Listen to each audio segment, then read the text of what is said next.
16 dans la boîte. 6. Donc là tu choisis, tu avances. Dans quelle direction je me dirige? Tu avances de 6 cases dans la direction que tu veux donc.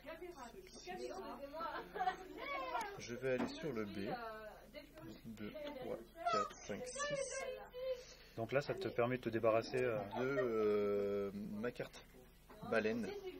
Parce que baleine ça commence par un B. Exactement. Un blaireau sur le de la bouteille. 1, 2, 3, 4. Alors, soit tu vas sur le N, 2, 3, 4, 5, soit sur le D. Et dans les... je crois que c'est par 3. Donc F comme vampire. Reviens sur l'étoile, Tom. moi j'en ai que 2. Ah bah non, c'est... Il était passé à bout. Alors.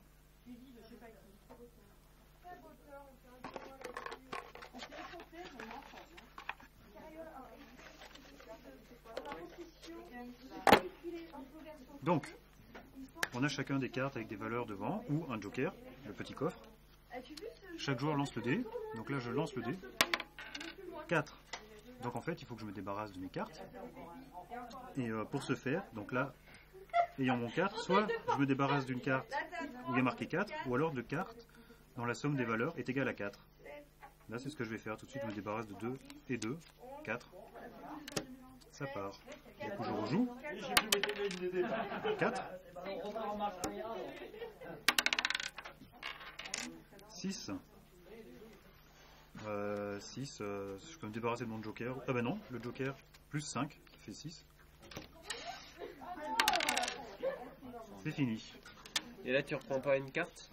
Ah oui, quand on peut pas jouer, on reprend une carte. Donc les pions, c'est un fabricant d'échecs du Jura qui est spécialisé donc, dans les jeux d'échecs et dans la fabrication de pions, qui les a fait en petite taille, en buis, et qui les a teintés pour que justement ça fasse des couleurs qui aillent bien avec les couleurs du dragon. Donc dans les autres boîtes, c'est d'autres couleurs. Alors les règles, comment? Donc c'est les règles du jeu traditionnelles. Donc on retrouve, donc, comme dans tous les jeux de loi, il y a une case prison, il y a une case puits, il y a des cases chance qui sont les cases dorées, il y a le labyrinthe. Donc le but du jeu, c'est le premier qui arrive à la case 63. À chaque fois, on recule d'autant de cases que de points supplémentaires.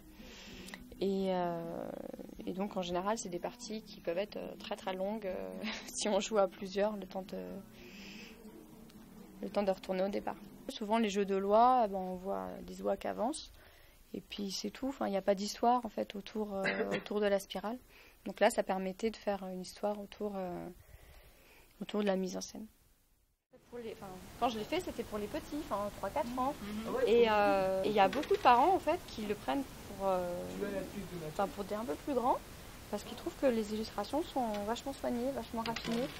Et chacun son tour en fait. Voilà, on retourne une carte. Non, 2 par 2. Ouais, 2 par 2. Et il faut essayer de tomber sur la paire. Donc, et celui qui a le plus de paires, après, a gagné. Bon, puis là, on a la chenille. Et quelque part, on a voilà. Il y a la chenille, il y a le papillon, voilà. Donc là, il y a les carottes. C'était assez difficile pour l'illustratrice en fait de faire, parce que souvent les illustratrices elles vont jouer sur les différentes couleurs en fait. C'est ça qui donne du goût. Ça, c'est un autre jeu, c'est un jeu de cartes, ouais, sur les bateaux. C'est un jeu de cartes évolutif où il y a plusieurs règles du jeu.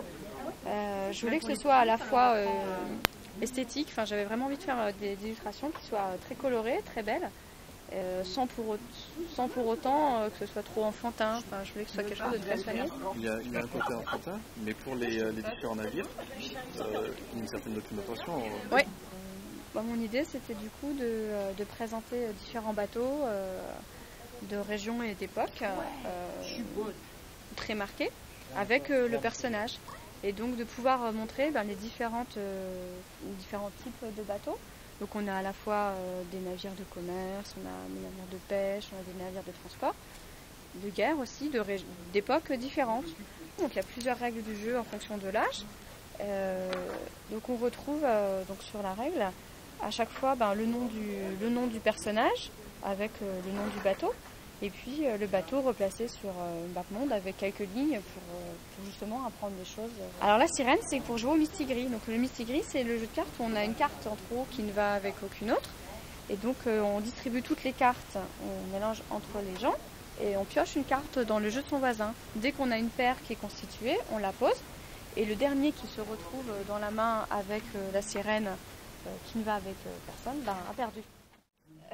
C'est une illustratrice qui aime beaucoup dessiner des choses en costume, et des personnages en costume, des scènes traditionnelles.